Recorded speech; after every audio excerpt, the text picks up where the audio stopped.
ہر خاندان میں کچھ غریب اور کچھ امیر ہوتے ہیں۔ ہم پہلے خوشحال تھے، میرے شوہر کی وفات کے بعد حالات دگرگوں ہوتے گئے اور نوبت فاقوں تک آ گئی۔ شروع میں کسی سے ذکر کیا اور نہ ہی کسی کے آگے ہاتھ پھیلایا، تنہا حالات کا مقابلہ کرتی رہی۔ بیکا سسرال ایک ہی تھا، شوہر چچا زاد تھے، دونوں طرف سے کافی زیور ملا تھا اور وراثت میں کچھ جائیداد بھی آئی۔ بیوگی کے دنوں میں پہلے یہ زیورات کام آئے، بیچ بیچ کر گھر کا خرچہ چلایا۔ پھر جائیداد کی باری آ گئی۔ 2 پلاٹ والد صاحب اور 2 خامد سے ملے تھے جو میرے نام تھے، انہیں فروخت کر کے روپیہ بینک میں ڈالا اور اس سرمایے کے منافع سے گھر چلایا۔ لیکن کب تک؟ بالآخر یہ سلسلہ بھی موقوف ہوا، کیونکہ بچے بڑے ہو گئے تھے، کالج جانے لگے تھے، تعلیمی اخراجات بڑھ گئے، فیسوں میں خاصی رقم نکل جاتی تھی، کھانے کو کچھ نہ بچتا تھا۔ ان دنوں میں پارٹ ٹائم جاب کر رہی تھی۔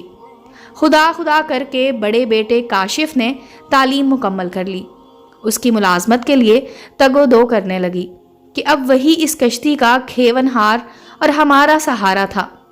گھر کے سب افراد کی امیدیں اس سے وابستہ تھیں۔ کاشف نے BA کیا تھا، BA کے بعد مقابلے کے امتحان کی تیاری کی، مگر گھریلو مسائل کے باعث یکسوئی سے تیاری نہ کر سکا۔ کامیابی نصیب نہ ہوئی تو میں نے مشورہ دیا، مزید وقت ضائع کرنے کی بجائے نوکری ڈھونڈو، اب تم نے کمانا ہے، ورنہ تمہارے بہن بھائی پڑھائی جاری نہ رکھ سکیں گے۔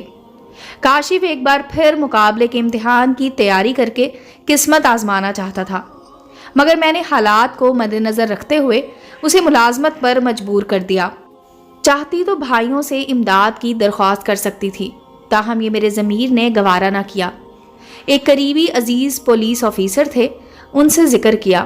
انہوں نے کہا کہ کاشف پولیس میں ملازمت کرنا چاہے تو کل میرے پاس دفتر آ جائے، آج کل کچھ آسامیاں خالی ہیں، میں اسے پولیس انسپکٹر لگوا سکتا ہوں۔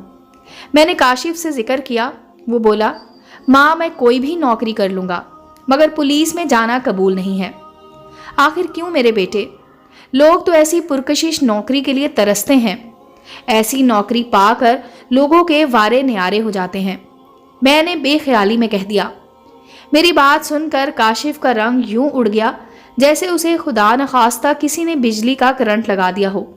وہ بولا، ماں یہ کیسے الفاظ آپ کے منہ سے سن رہا ہوں؟ میں سوچ بھی نہیں سکتا تھا کہ میری ماں ایسا کہہ سکتی ہے۔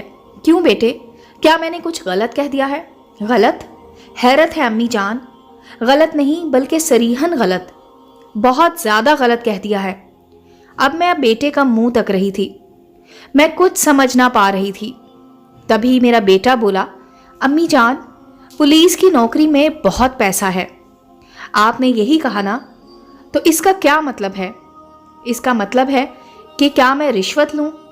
میں رشوت پر یقین نہیں رکھتا۔ کیا آپ رشوت پر یقین رکھتی ہیں؟ توبہ کرو بیٹا، میں نے کانوں کو ہاتھ لگایا۔ خدا نخواستہ کیا کبھی میں نے تمہیں ایسی تعلیم دی ہے؟ ہمیشہ ایمانداری کا سبق پڑھایا ہے۔ تم رشوت مت لینا، نوکری تو بری نہیں ہے، ماں مجھے اسی وجہ سے قبول نہیں ہے کہ رشوت نہ لی تب مجھے نوکری چھوڑنی ہی پڑے گی۔ آپ نہیں جانتی اس محکمے کے نظام کو۔ اچھا بیٹا، تم بہتر جانتے ہوگے، لیکن تمہاری نوکری ہماری مجبوری ہے۔ فی الحال میرا کہا مان لو اور پولیس انسپکٹر بن جاؤ۔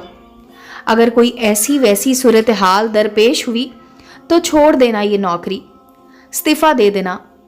میرے مجبور کرنے پر کاشف اگلے دن میرے کزن کے دفتر چلا گیا۔